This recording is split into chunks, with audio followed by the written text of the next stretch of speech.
Welcome back, everyone. It's the craziest music on YouTube. Yes, that means it's time to unplug from the crazy, kick back, chill out, and have fun. Oh, yeah.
What do we have here? ZX first in the chat today. Oh, good on you, man. Good on you. Jules in number 2. Polynation number 3. We're back. We're live after a little day off yesterday. I had to get prepped for yesterday's show. And, you know, I can't be good doing a stream with Kevin McCairn and not having my ducks in a row, folks. You know, I've got to at least give the impression that I've got 2 brain cells at work. So that's why yesterday I took a little break from the live stream, dug up some information so that I could, you know, keep pace with Kevin McCairn. Check out the video over on his channel if you haven't already done so. I think it's about 4 hours long because I think he was on 2 hours before we went live. And obviously the 2-hour show. But welcome back. Today we've got something nice and chilled to take a look at. Nothing too serious, nothing too dramatic, nothing, I hope, that will be too triggery, because there's triggers everywhere out there, right? So if we go into the chat room real quick, who do I see in here? I see Tessa, I see Jay Simmons, I see Les, also we got Dave, One Polynation is in there, Jules, good to see you, Tessa. We've also got Orange Head, aka Polly Fruit. Rose, good to see you. Malaya, I caught a little bit of your live stream last night. You had Renzo on there, another gentleman. I can't remember who all you had on, but I only caught a couple of minutes towards the end. Please check out Malaya's channel. We'll maybe take a look at that before we leave today. We've also got War. Good to see you, War. Good on you, man. I hope you're doing well. And a big shout out to Lisa as well. Tell her the KBS clan over here are asking for her. Yeah, let's get into it. We can come back into the chat as the stream progresses. I don't want to waste too much time. I'm going to get into something that's quite interesting. Came across this yesterday. I was going to do a stream with it yesterday, but I thought, no, like I say, big show last night. Big show again tonight. Talking of big shows. Our good friend, Mr. Lopez. Scotty is going to be coming on, and he's going to be talking to us all about cyber security. Some technological type news, something different for a Thursday night on KBS, so I hope you're all looking forward to that. So if you want to support the channel and become a member, you don't have to, but there's a big join button down below. We've lost a member. A member went, I don't know where they went, they fell down the memory hole. But that's okay, because we've still got 49 members and we're aiming for 60. Can we make 60 by December? Oh, I hope so. But thank you all for being here. Thank you for supporting the show, the stream. Thank you for following me. Some of you follow me because you like me. Some of you follow me because you hate me. Either way, it's all good. I'm just glad that you're here today. And we've got an interesting new image that has surfaced.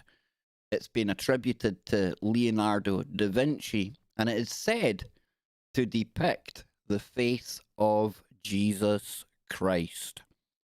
Now, I know what some of you will be saying. Well, Da Vinci was around in the late 1400s into the 1500s. How on earth would he have known what Jesus looked like? I'm with you. I'm totally with you. For me, if I was to come up with an image of Jesus, I think I would keep it geographically accurate. And being over in the Middle East, I would imagine probably more likely Middle Eastern appearance, Arabian kind of looks about them. That's not what we find in this new image, though. But Da Vinci's a really good thing that we can talk about. I've always been quite interested in the mind of Da Vinci.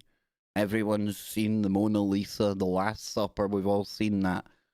But some of his inventions, some of his artworks that are lesser known, also utterly intriguing. And of course, there's that whole mystery where he went into a cave and came back a couple of years later. What's that all about? You know how we like rocks and mountains and caves on this show, right? Could he have gone somewhere else? I don't know. That's the kind of thing that we like to speculate about here on KBS. So let me bring up the websites. Now you get your pick. You can have this page here, or we can go over to this one here. Either or. When we're over here, though, you can barely see what you people are saying out there. So we'll stick here, right? We'll stick here. And hopefully today, I'm just looking at the chat room. Make sure we've got sound. We're coming in live. I'm not going to go halfway through the stream and then realize that there's issues going on. I think we're okay. I think we're good to go. So if you aren't a member of the channel and you just want to follow what we do here, click subscribe, click the bell, and hopefully that notification will come to you whenever we do go live. And if you do decide to become a member, and you don't have to, it's for those that want to support the channel further, we have our little get-together every Sunday in the KBS VIP Lounge. It's nothing serious. It's where we chill out. It's where we relax. It's where we have a bit of fun. It's more of the same, only it's kind of for the members only.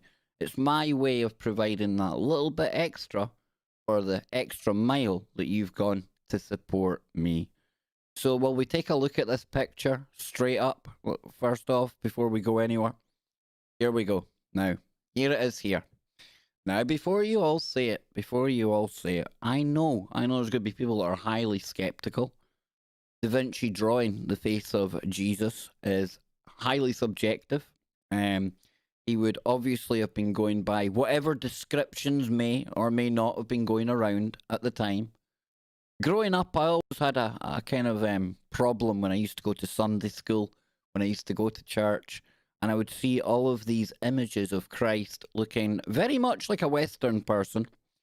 Long, flowing blonde hair. I had a bit of an issue with that. It was always quite confusing to me. And that confusion has never cleared up. And I'm 44 years old now. I don't know what Jesus looked like. Did he look like this? Who knows? But this is the image that has just been found, just been discovered. And of course, it has been attributed to Da Vinci. Maybe it was him. Maybe it wasn't. It could be an elaborate hoax, for all we know. But it's a good talking point, it's a good subject. And like I say, it'll lead us into more Da Vinci Code mysteries. So I first came across this over here on Sputnik. You know how they call me Kremlin Kev, right? I get my updates from the Kremlin every day via Sputnik News. I'm only joking, folks. I am only joking. I know Jason out there, first paranormal, if he hears that, he'll be absolutely incandescent with rage. You know what I'm talking about, Jace.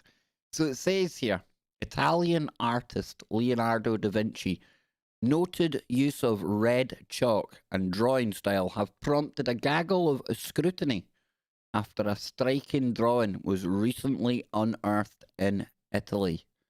the recently discovered chalk drawing of allegedly Jesus Christ has prompted speculation that the artwork may have been created by none other than Leonardo, according to researchers who have studied the artist's work.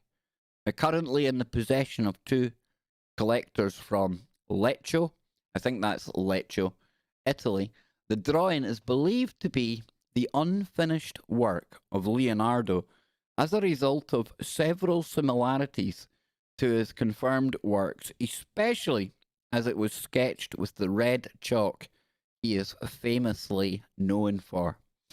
Now, when I first seen this image, maybe it's just me, but I think it actually bears a striking resemblance to Da Vinci himself.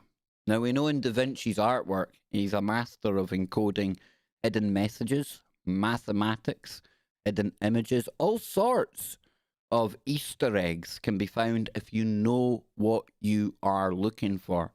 But maybe it's just me, because I honestly do think that bears a little resemblance to the man himself. You see the bit of the nose here, and again, people go, but Kev, everyone's got that bit of nose. I don't know, there's just something, when I first seen it, I thought, how can you tell it's meant to be Jesus and not somebody else? Like I say, highly speculatory, in my opinion. Maybe you're all in, maybe you're absolutely against it. I don't know. And for the more pious, devoutly Christian people out there, please don't feel triggered by me talking about this. Don't accuse me of being blasphemous for talking this way. You know how it can trigger people anytime you talk about anything to do with religion.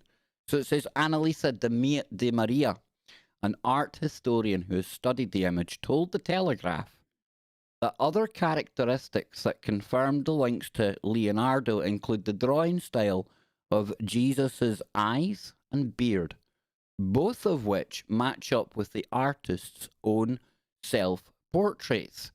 So like I say, that doesn't really rubbish my first opinion of what I thought I was looking at when I took the whole Jesus idea out of the equation.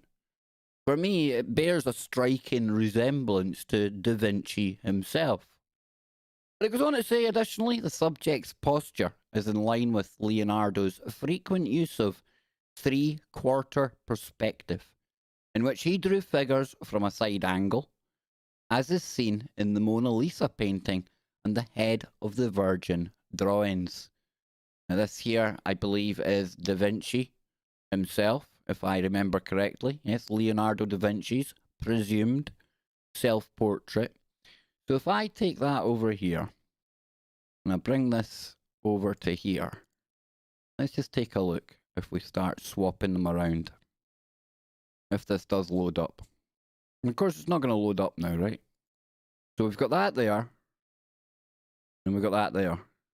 Now, admittedly, this is a far older version of what we were looking at in this picture here. But could it be Jesus, or is it just another picture of Da Vinci? Listen, there's no right or wrong answers here. That's what I kind of like about art. It's all in the eye of the beholder. I can guarantee that what I'm seeing doesn't match what any of you see. We all interpret reality, images, what we see, completely differently because we all have our own mind, we all have our own mind's eye, and how we interpret things is purely down to the individual. Many people have we got in here right now? 45. I would imagine 45 and 46, including me. We're all seeing and thinking something completely different, but that's okay. That's okay. That's what's good about art. It's not so triggery. We can all agree to disagree. And we'll take a look further at what this story says down here. So it says it's a remarkably beautiful and refined work. And I'm absolutely convinced it's a sketch by Leonardo. Di Maria said, quote, it has that dynamism and sense of movement that is typical for Leonardo. So laboratory tests have also indicated that the paper reportedly dates back to the early 16th century, at which time Leonardo, who was born in 1452, is believed to be been in the midst of creating the Mona Lisa. Now, that Mona Lisa picture, we'll take a look at that as the stream goes on as well, but that's a weird one. Very, very weird one. I know there's even people that say that the Mona Lisa has changed over time. Has it changed over time, or is it something to do with the way that we recall our memory of that picture? And it's our memories that maybe have changed or been altered over time. We never remember anything exactly the way it was. And if we show three people exactly the same picture, the same event, and then go back even a day later, they're all going to come up with different descriptions of exactly the same thing that they were looking at. It says here, it's presently unclear where the artwork had been stored and whose possession it had been in throughout the years before it was eventually discovered in a Lombardy bank vault. A group of art historians are expected to hold a news conference and release a detailed 60-page study of the work in Florence, Italy, in the following months after officials are able to curb the spread of that thing that's going on right now in the world. So, what do we think of it first up, folks? What do we think of this picture? I'll put it up here. I'm going to shove some tunes on. Not that really weird one that we had when we came in there. That's just like one of my most bizarre songs I've got in my little list of music to play here. But we'll put this one on. I'm going to come in. I'm going to see what people in the chat room are saying. 1, for Jesus. 2, not at all. 1, if you think this is Da Vinci drawing Jesus. And 2, if you think it's a fake. If you think it's one of these frauds. I mean, you think about somebody like Da Vinci, any famous artist, there's always people that will come along and they will fake some images to try and make some big buck. So number 1, you think this is amazing and you think it could be Da Vinci's image of Jesus. And bear in mind, I know he never seen Jesus. He was living in the 1400s, the 1500s. But what do you think, folks? Does it ring true for you? Or 2, not at all. Number 2, not at all, says War. We've got Carol in there. First Paranormal is in the chat. Good to see you, brother. He says, I read a book called The Real Jesus. And it said that ain't that... Oh, it's moving too fast here. Hang on. And it said that ain't that time he would have had olive skin, short hair, as King was bad, and no beard.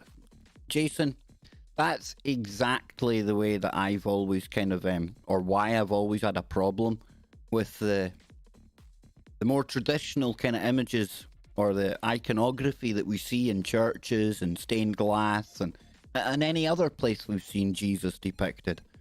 I don't think he looked like the guy that played him either back in the movie.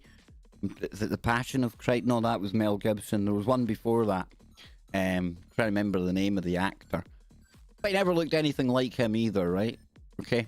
So there's a lot of 2s coming in here. A lot of 2s. Spooky Andy's going for a 1. Spooky, how you doing, brother? Me and you need to talk. You going to Australia, dude? Oh man, I'm coming with you. You have to put me in your bag, Andy. You have to. So number 2 from Greg. We've got a 3 from Jules. Weapon. Number 1. It could be a... Yep. So we've got quite a mixed bag. Jimmy Jean's in there. He says it's a sketch of the Lord who posed as Jesus. There you go. Optical obsura of himself. You see, Tessa, I do think it looks a bit like himself. I do. I honestly do. It's hard to tell. He's got a bit of the crook in the nose here, but this one appears to be more face on than the other one.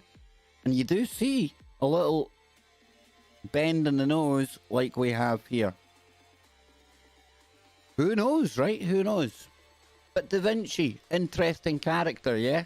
Let's take a look at some of the other mysteries that surround Da Vinci.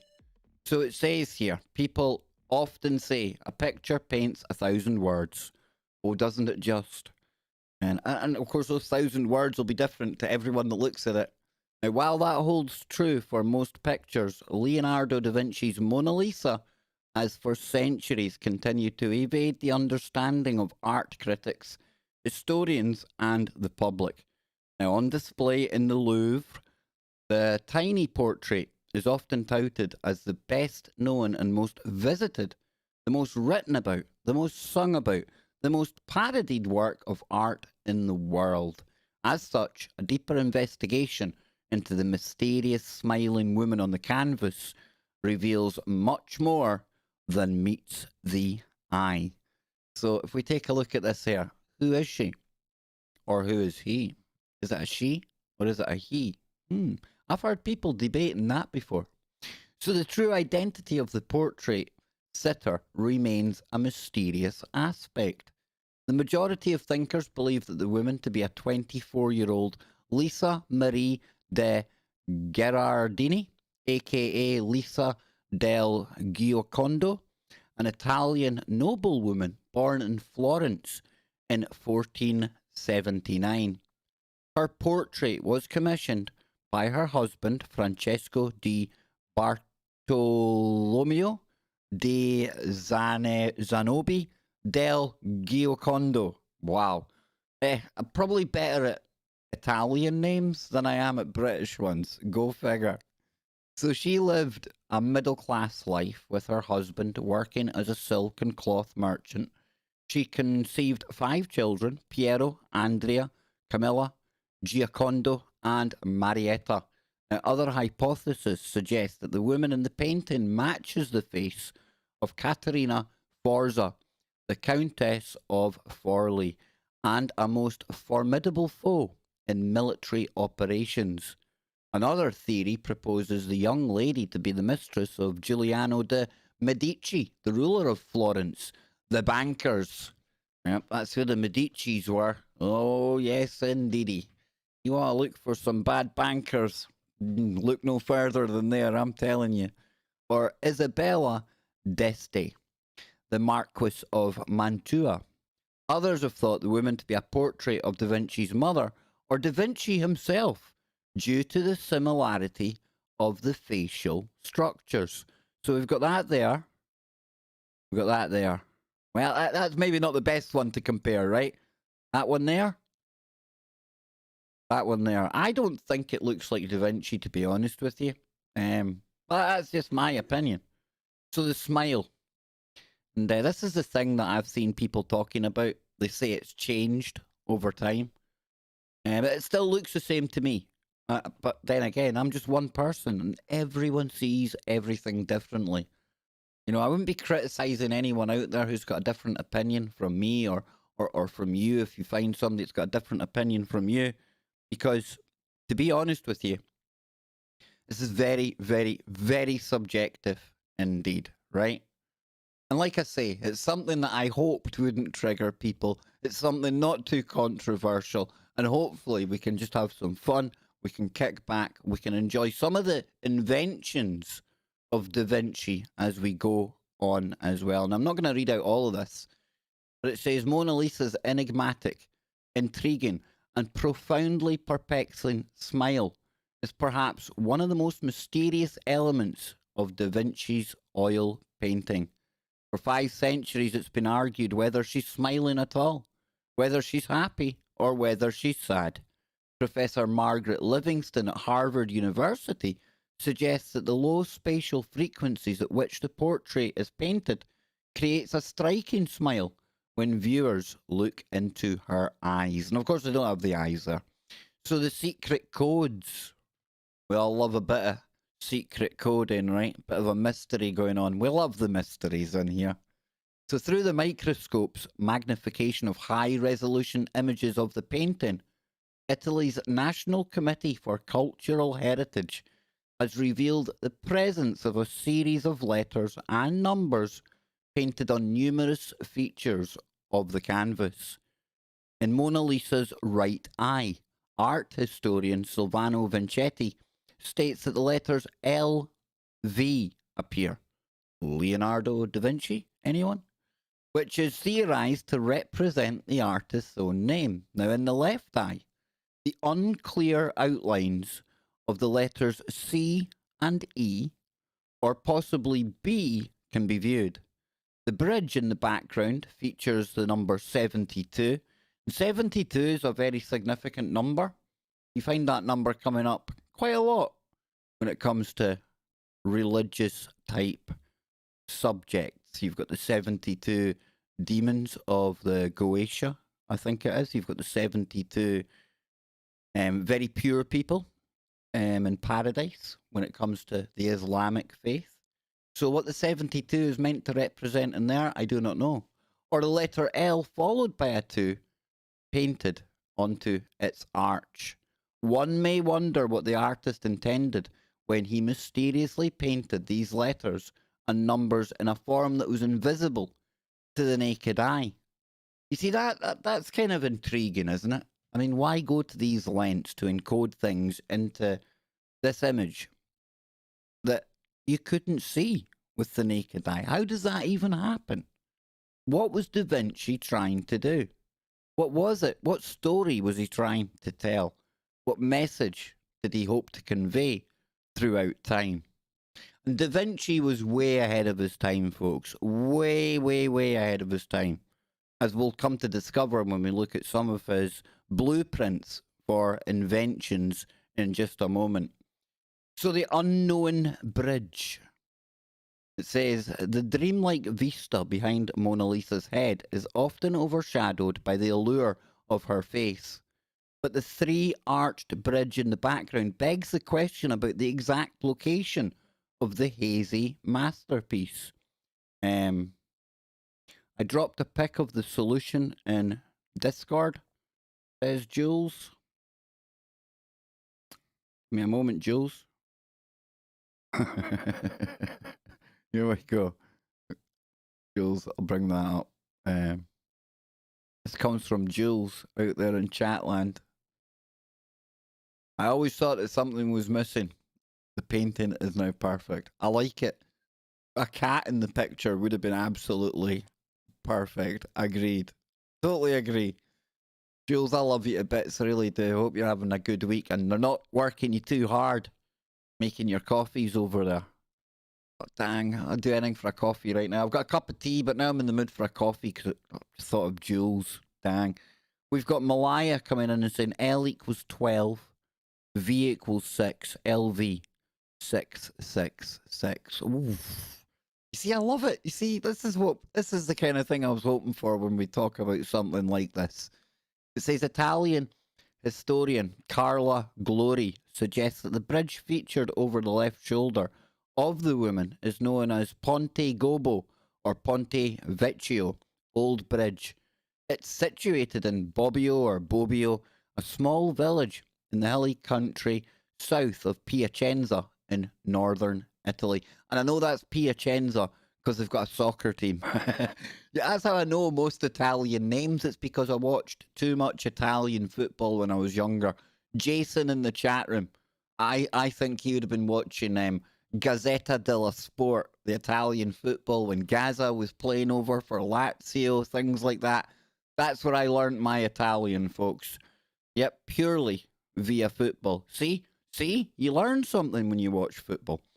Glory's theories follows Vincenti's findings of the number 72 secretly hidden in the stone bridge. The purpose of that number is a reference to the year 1472. In 1472, a disastrous flood occurred. The river Trebbia burst its banks and destroyed the bridge of Bobbio. I'll just call it Bob. Will we call it Bob? In her book, The Leonardo Enigma, Glory theorizes that Leonardo added in the number 72 beneath the bridge to record the devastating flood of the river Trebbia and to allow it to be identified. So I don't know what bridge it's meant to be, but you can see how so much of just one picture, and it's tiny, isn't it? I mean, I'm not going to say it's that size, but it's literally tiny. I always thought it was like a proper size portrait thing, but You know me. I'm usually 9 times out of 10, I'm wrong. So I don't know why you keep coming back here, folks. But thank you. I do thank you.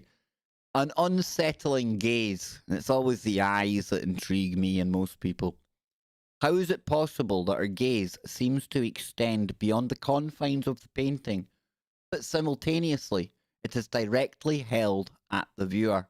No matter where you move, she continues to meet you eye to eye. In our three-dimensional world, shadows and light on surfaces should shift according to our vantage point, but this does not correlate to a two-dimensional surface. This optical phenomenon can be explained by a scientific understanding described by the University of Ohio, which shows an image may appear exactly the same no matter the angle at which it is viewed.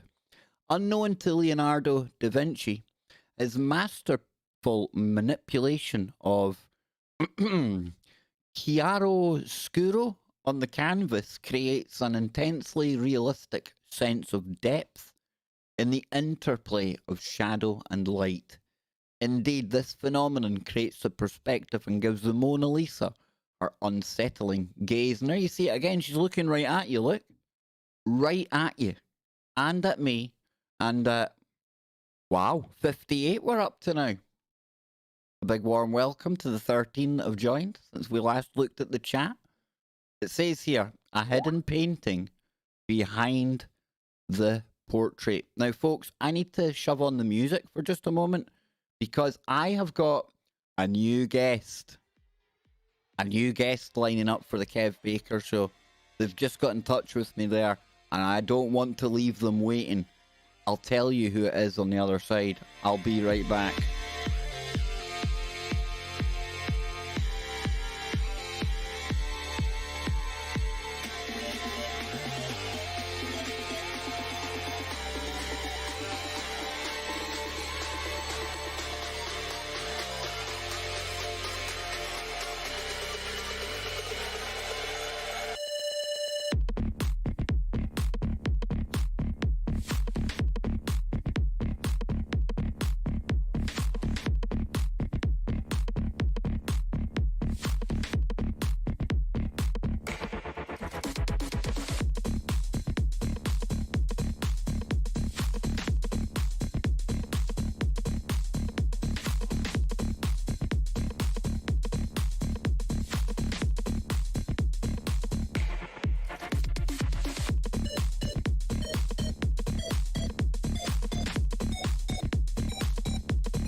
There we go, we're back.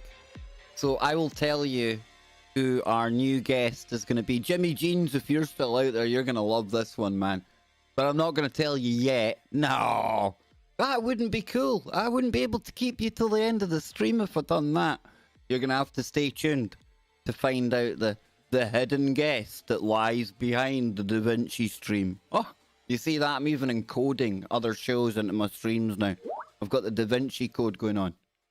Okay, that was something like that, right? 2 secs.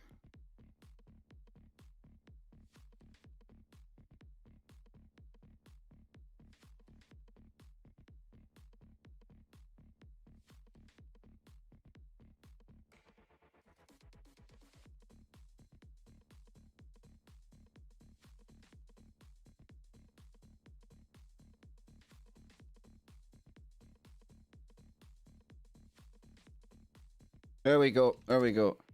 The new guest is apologising because didn't realise we were on a stream. And oh, trust me, folks, when you find out who I'm getting on the show, takes precedent over everything. Okay, so I'm back with you all now, and I will let you know who's going to be coming on the show just at the end of this stream. It's going to be a good one. Jimmy, you're going to love it. Says here, a hidden painting behind the portrait.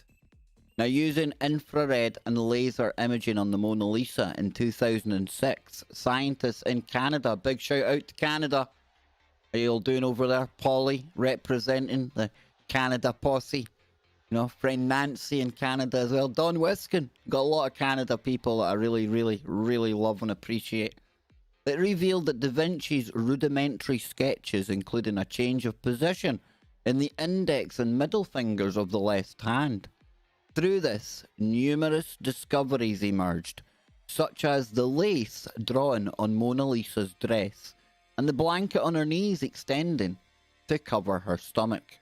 In 2015, French engineer Pascal Cotte used a similar technique of projecting light beams at varying wavelengths onto the work and measuring the quantities of light that reflected back. Now, curiously, his discovery presented a secret portrait behind the Mona Lisa that we see today. In what Cotte terms the layer amplification method, he states, we can analyze exactly what happens inside the layers of the painting's creation. It sounds like almost ancient Photoshop, right? You know, different layers of Photoshop. If you don't merge them correctly, then you can take them into one of the Adobe software package programs, and it will do that. It will like extract all the different layers and show you how something was made up. Now, could it be that maybe Da Vinci was just running out of canvas and he had already done a picture, and this was something he thought, well, I'll just reuse that. It's not exactly my best work. We'll paint over it. And that's led to us today. You know how us humans, we love to find patterns, we love to find hidden meanings in everything, right? Could it just have been as simple as the guy was running out of sketch paper? I don't know. But it says here, and we can peel them back like an onion. Cotte found 4 images beneath the uppermost painted surface, including a painting of a younger woman with petite facial features and no smile. Maybe he had decided to do it a couple of times. Maybe this was his 4th and best attempt, and he'd done them all one on top of the other. Maybe there was no hidden meaning to it. Maybe, like I say, it could be just as simple as maybe the dude ran out of paper. Probably not though, right? Probably not. Different theories have surfaced around the real identity of the woman in the painting, but perhaps her true face will always remain a mystery. Whoa, ho, ho. Was she carrying baby?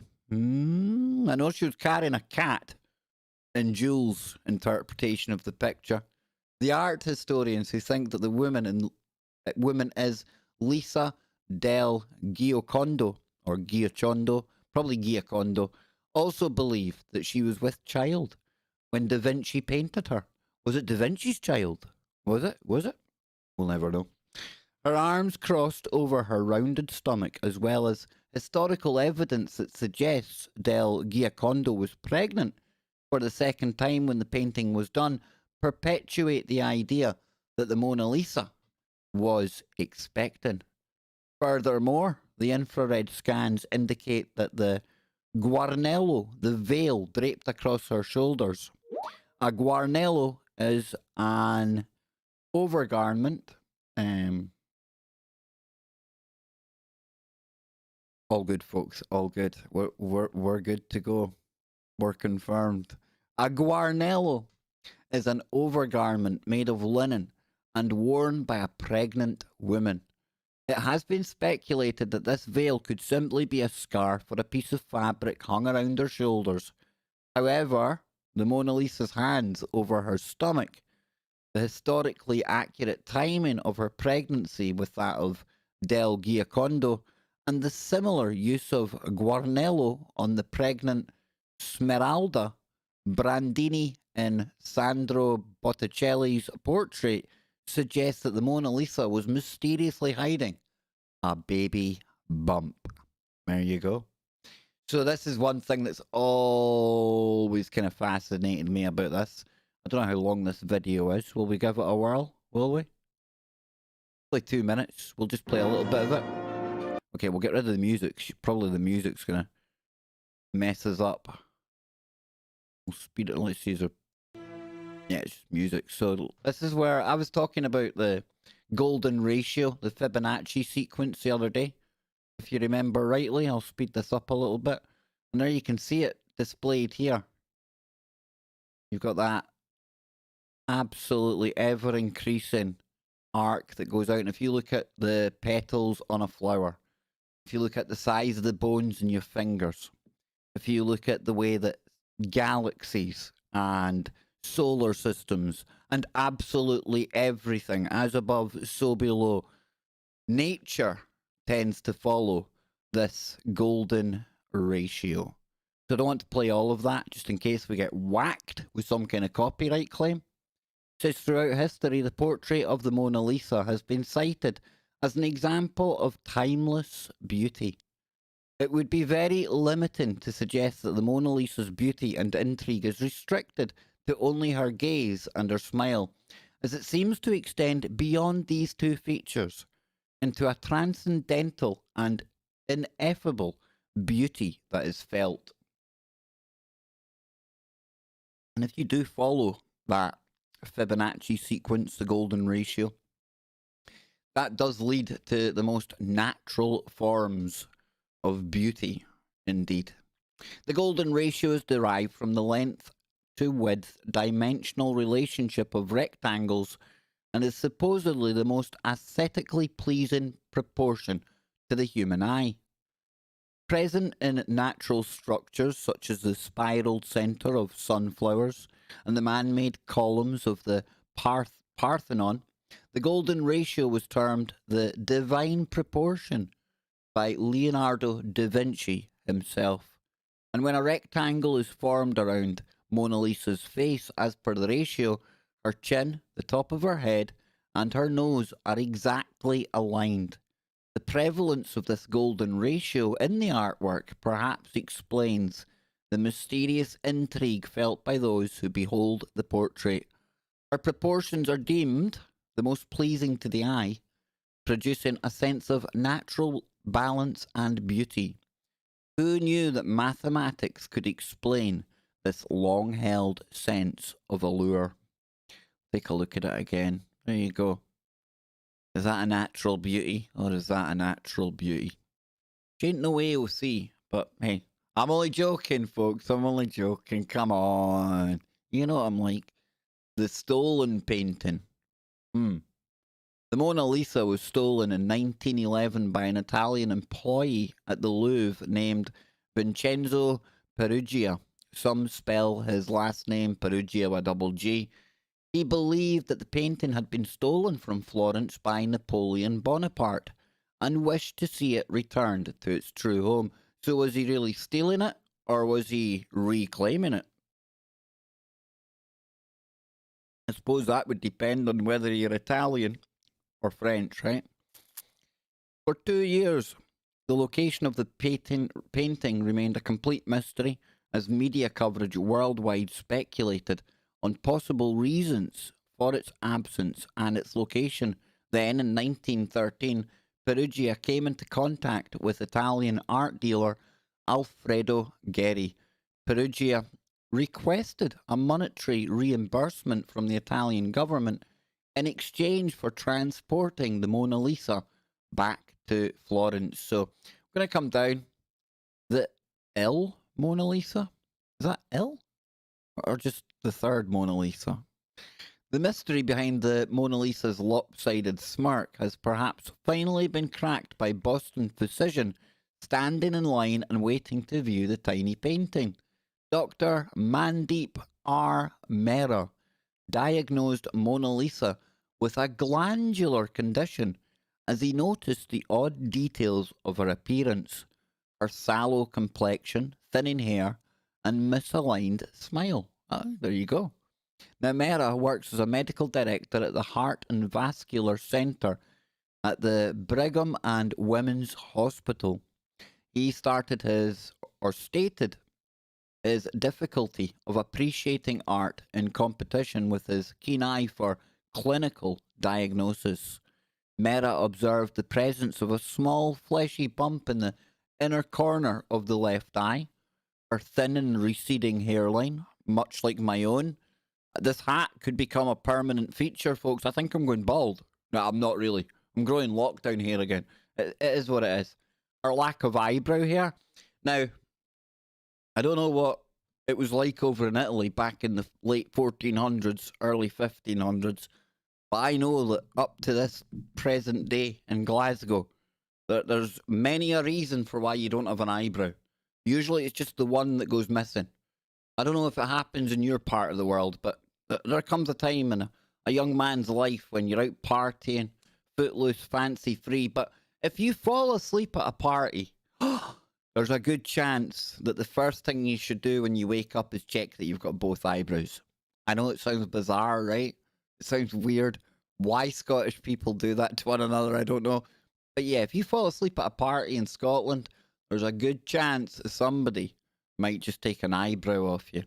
I had somebody take an eyebrow off me once, and they also, in fact, why am I telling that story? It's nothing to do with the Mona Lisa. Anyway, so it says here, the lack of eyebrow hair. Now, I don't think she fell asleep at a party in Glasgow, but maybe. And a bulge next to her index finger. Now, coupled with her yellow skin, jaundice maybe, and a bump on her neck as an indicator of an enlarged thyroid gland, he suggested that her odd smile may be caused by muscle weakness. Thus, he came to the conclusion that Mona Lisa was suffering from a condition called hypothyroidism. How come I can say a word like that, but usually doesn't matter? In which her swollen hands, thin and lank hair, and lump on her neck all feature prominently in Da Vinci's portrait. Maybe he was just a bit drunk. Maybe that colour of skin was the only colour he had left in his, on his easel. I don't know.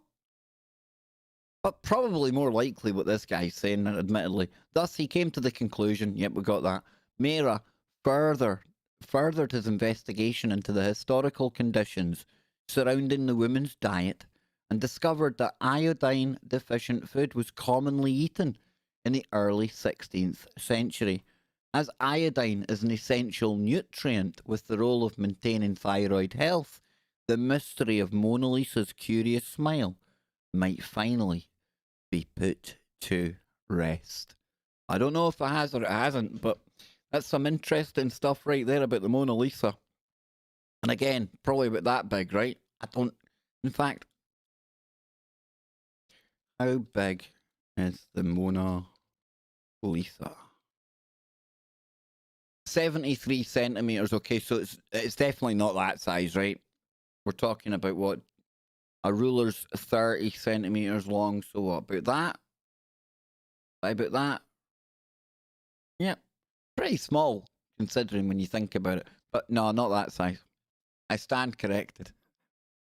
I'm sure there's people out there going, what the hell's Kev talking about? What's he saying it was that size for? It wasn't that big. I've seen it. It was bigger than that. So anyway, let's take a look at who he was before we take a look at some of his really, this is where it gets weird. Some of his inventions were way ahead of its time. Like way, way ahead of its time. So it says Leonardo da Vinci. And he was born on the 14th or the 15th of April, 1452. And he passed away on the 2nd of May, 1519. He was an Italian polymath of the High Renaissance who is widely considered one of the greatest painters of all time. The Mona Lisa is the most famous of his works and the most famous portrait ever made. The Last Supper is the most reproduced religious painting of all time, and his Vitruvian man drawing is also regarded as a cultural icon. And of course, that's the Vitruvian man there. I'm sure you all knew that, but maybe somebody might have been thinking, what's that all about? Well, there it is. He is also known for his notebooks, in which he made drawings and notes on science and invention. Now, these involve a variety of subjects, including anatomy, cartography, painting, and paleontology. Leonardo's collective works compose a contribution to later generations of artists, rivaled only by that of his contemporary Michelangelo. Now, he's got an interesting face, right? That's an interesting looking dude right there. But we're not here to talk about him today. We're here to talk about Da Vinci. And sure, we could talk about the Mona Lisa all night long. I think it's the stuff that we've got over here that really sets him apart from the rest. Now, I mentioned that there was a story about a cave in Leonardo da Vinci. I don't know how true it is, but the rumour goes that he wandered off into the hillsides, into a cave, and he wasn't seen again for a vast period of time. Now, there was a TV show called Da Vinci, and that portrayed him going on many travels around the world during this lost period of time. But what happened when he went into that cave? Now, you know, on Speculation Island, we've got a thought, or I have a thought, about mountains being natural stargates. Now, nothing new. I take that from the kind of the lore and the traditions of the Paleo Americans, the Native Americans, who talk about mountains being natural stargates. Our friends down in Australia, Luna, Donnie, they will tell you as well there's something magical about rock, about mountains. Think of Ayers Rock in Australia. So what did Da Vinci get up to? Did he go into a cave? Nostradamus, he went into a cave, looked into water. That's where he got all of his information from. Something about caves. I don't know what it is, but they tend to pop up time and time again. Especially when myself and Scotty Lopez get together and we're talking about the woo and the paranormal. Randomly, from time to time, we'll come across stories, not deliberately, but they feature mountains. They feature caves. It's weird stuff, right? But I'm sure a lot of you probably know some of Da Vinci's inventions, but do you know the ones that we're going to look at here? That's the question. So we're going to fly through these, literally, because the first one we have here is a winged flying machine. Now, this was the aeroplane, and take a look at that, folks. Remember, late 1400s, early 1500s, and this cat was coming up with diagrams and blueprints of potential inventions like this. So it says, Leonardo is widely considered the first engineer to be credited with designs for man-powered flight. The discoveries made during countless dissections of bird and bat wings are evident in the designs of the ornithopter, a device that flies by flapping winged appendages. The influence of his drawings can clearly be seen throughout flight designs over the next 400 years. And like I say, this is the kind of thing that for me sets him apart. Can't say I'm like some kind of Da Vinci aficionado, but anytime there's a program that's been on or it's come up in a story, it gets the imagination going. For me anyway. The diving equipment. Neither sky nor sea knew any bounds for Leonardo. He also produced designs for the world's first diving suit. Now conceived in Venice as a sleuth weapon to strike invading ships, Leonardo's 15th century design consisted of cane and leather tubes attached to a face mask and supported by steel rings to resist water pressure. The premise of the suit bears remarkable similarities to the systems that are still in use today. Next up, a self-propelled cart. Yep, we can see it there. We've got the four wheels We've got a thing that looks like a little bit like you could say, an engine. The car. So not impressed yet? How about the fact that Leonardo casually engined or pioneered the car? The self-propelled cart, allegedly designed for theatrical use, was designed to move without being pushed.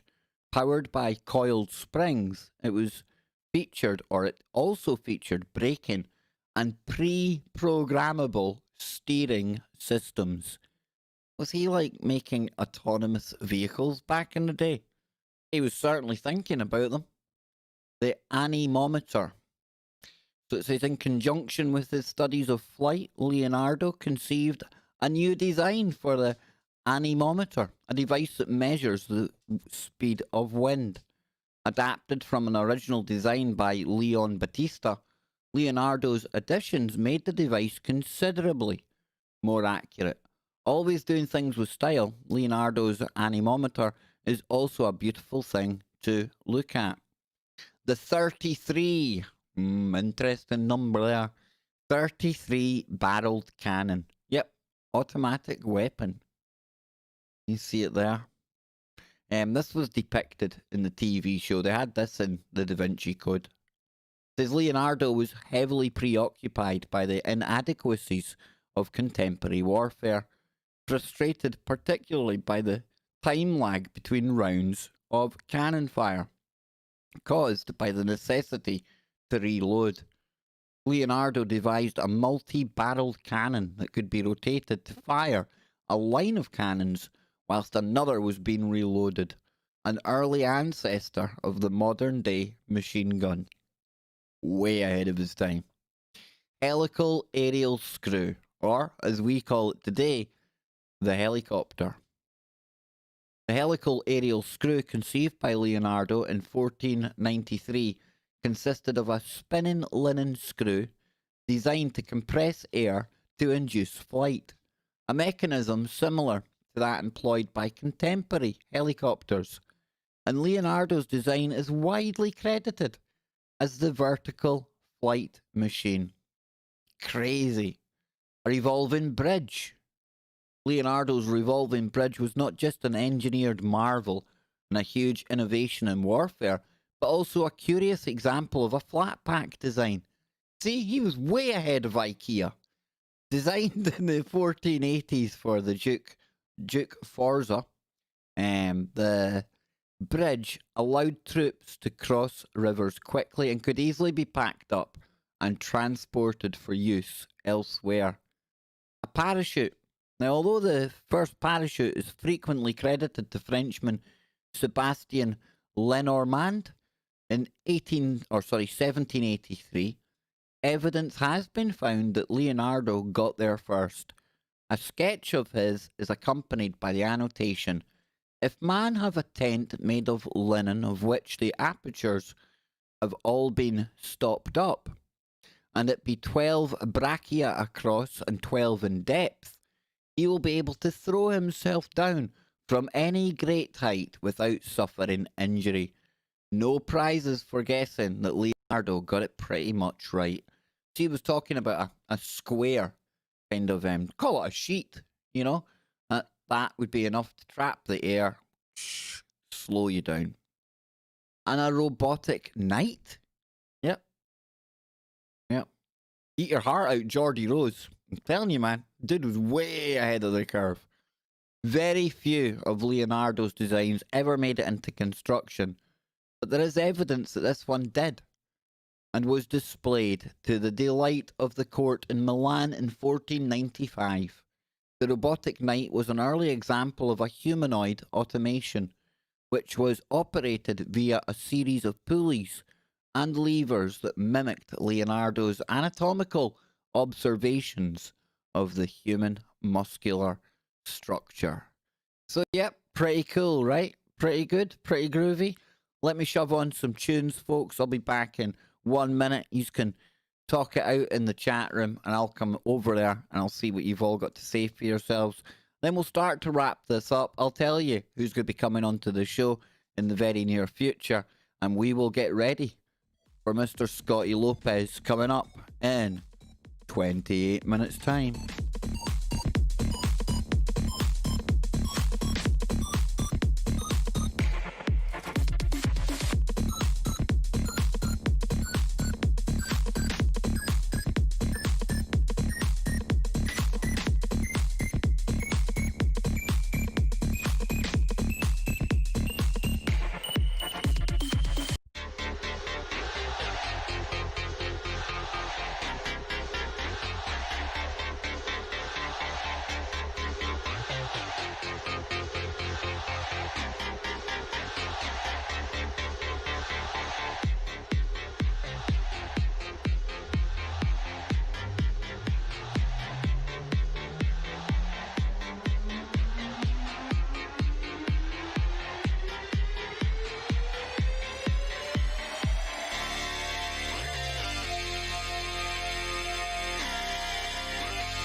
Yep, regular. I wasn't on yesterday. That's why you were only getting my past shows. I'm back today, though. I'm back today. Megaphone man, he's in the room somewhere.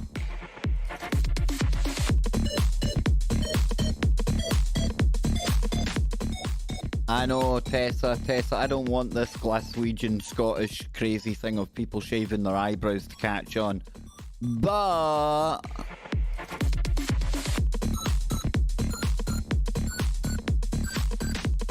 yes, my microphone is massive. Or maybe my head's just small. Have you ever considered that, Rose? Maybe I've just got like a Beetlejuice-sized head. Could just be that. It's alright though, because Santa, and you know how Santa's an essential worker, there's a rumour he's bringing me Alex Jones's mic. Not literally Alex Jones's one, but you know what I'm saying, right? But as I said to Santa, I said, Santa, that microphone is going to be no bloody good unless you bring me some decent content with it. You know?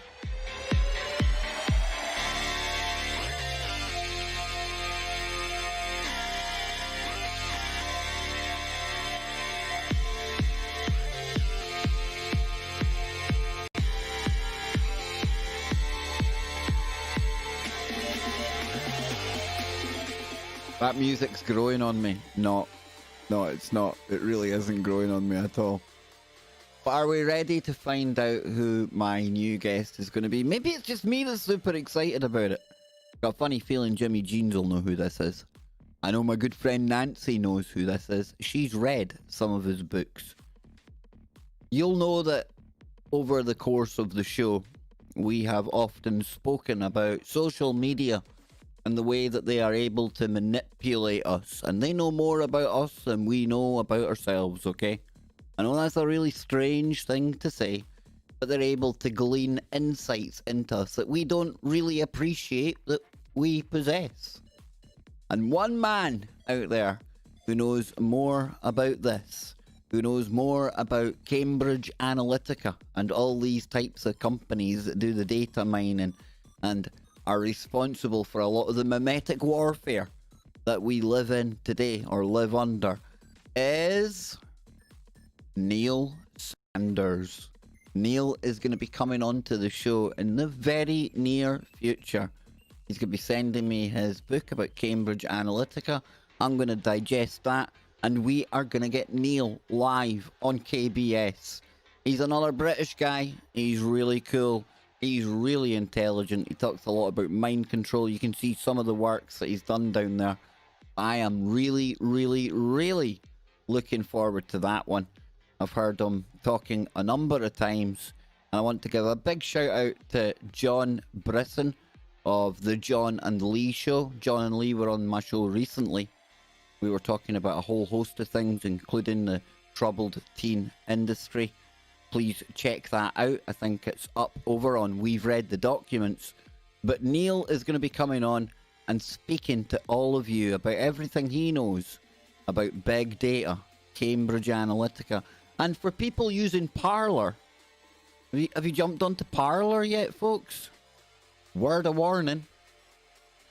It ain't somewhere you can escape to from all of these big tech shenanigans that goes on, because it's highly funded by the same people that were behind Cambridge Analytica.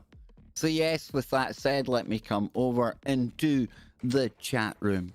See what people are saying. Let me get rid of this here. Boom. So we'll take about 5 minutes in here. Let's see. Let's see what's happening.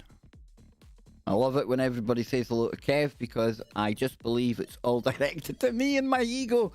Thank you for all the dopamine, megaphone man. My mind to your mind to my mind. And Kev, I dropped you some information on Skype about what we were talking about earlier, brother. First Paranormal says, don't know what you're talking about with Scotty tonight, but did you see about the German doctor? Nah, we're just doing... We're Scotty's going to be talking about cyber security and tech stuff like that, Jace. Maybe it'll come up, maybe it won't, I don't know. Scotty contacted me early today, so I think he's got some good stuff to get into tonight. But 2 hours, I'm sure we'll be able to take a look at it, man. Drop me a link about it over on Discord, Jace, and I'll take a look. Kev is string along with his new guest. Love it. Hey, it is what it is, St. Marion. It is what it is. I'm getting good at this, right? No, I'm not. But let's see. Let's see what's happening in there. What else are people saying? Regla says, I thought I wanted to be a painter for a while when I was really young. I was a painter when I left school. I was a painter and decorator for a couple of months before I went away to the army. Not an actual portrait painter. Come on, I can barely draw 2 eyes, a nose, and a mouth. Honestly, Karen, how are you doing? Big shout out. Not the gerbils, the gherkins. All the way over in Poland. We've got such an international flavour to the KBS clan. We really, really do. All around the world. Australia to Alaska, Norway, Poland, Nebraska. You see, we fit it all in there, right? We try. What else are people saying? Anything else? Any other takers? Is there anything else to be... Any other business out there, folks? Do you have anything else you want me to look at? Does anyone need a dopamine hat? Great, Hodgie. There's yours. Ba-doom. Ding, ding, ding. Hodgie, I'm going to speak to Bill. We need to get you and Jen back on Warrior Mode. This week on Warrior Mode, we're going to be joined by an ex-wrestler. He goes by the name of Hannibal. He also runs Great North Wrestling or North... Oh, damn, I can't remember. But he's in the wrestling world. He's got his own talk show. He's going to be on Warrior Mode this week. I'm telling you, we're moving up. We're getting some people on Warrior Mode. Some of the guests that Bill and Travis are talking about. Tessa says my son's a pro artist, a realist. Amazing. Rick, eyebrows are in the post. Dude, did that like... You know, Rick, I bet you've seen a few people that have been eyebrowless over the years, right? Bet you. From Poland to Pennsylvania. Oh, there we go. There we go, Jules. I like it. I like it. Yeah. Australia to Alaska, Poland to Pennsylvania, Norway to Nebraska. See, it's going to get longer and longer, isn't it? It's going to sound like some travel show by the time I've finished my intro.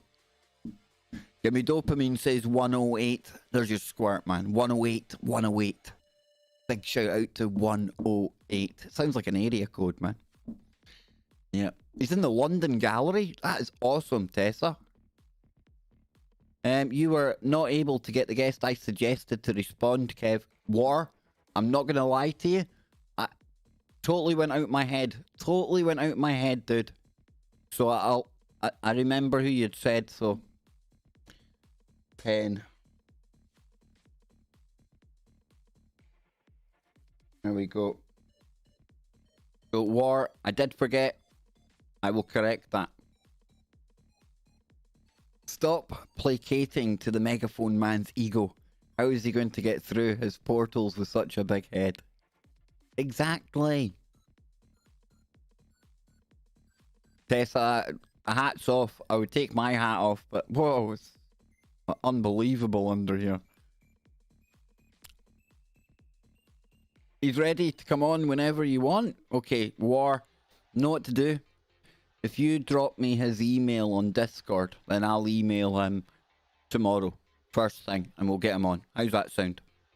How's it sound? And we'll get into the land of giants. Now, of course, people will say, but Kev, you spoke to Ken of me, and he said the giants all got wiped out before the flood. I provide, you decide. You have to understand, folks, that I'm seeking for answers. I'm looking for answers. I like to explore things from as many different angles as possible. And that's why you'll find that some of the guests that come onto the show, that they'll contradict one another.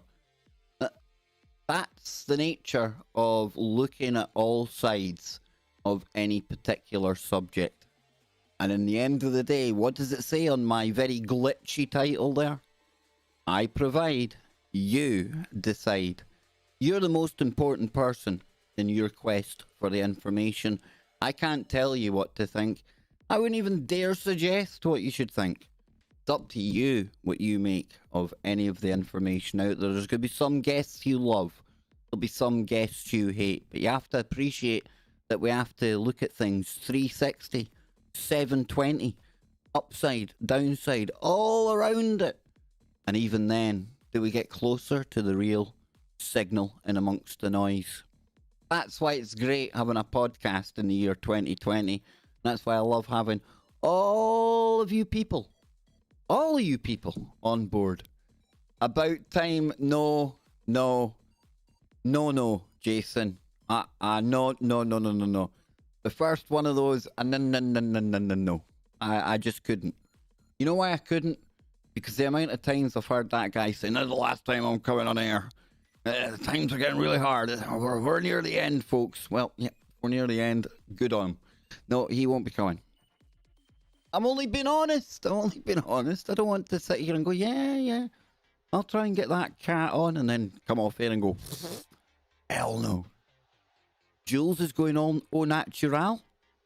I don't even want to know what that's all about. I really don't. Ah, you're talking about the colour of your hair. Okay. Yes, into the microcosm. The Jimmy Genie. He's come out of his lamp. He has. First, you see, I think you appreciate my brutal honesty, right? I hope so. So listen, folks. With that said, I bid you adieu. And I hope you all have a very good day. And I hope you can join me 14 minutes from now over on your number one network, Truth Frequency Radio, where silence is consent. And you know me, you can barely shut me up for 2 hours, right? Tessa here. Yep. No. Seriously, Jace? Seriously? No. No way. Okay, folks, I suppose since it's been an Italian-flavoured show today, I won't bid you adieu. I will say ciao for now, and I'll catch you on the other side in 13 short minutes. Keep your mind open. Keep looking for the woo, but not to the point where your brain turns to black goo and it smells like poo. Boom!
Thank you all again for being here.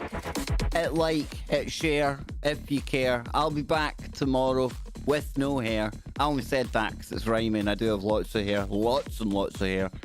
I'll be back in 11 minutes. Scotty Lopez.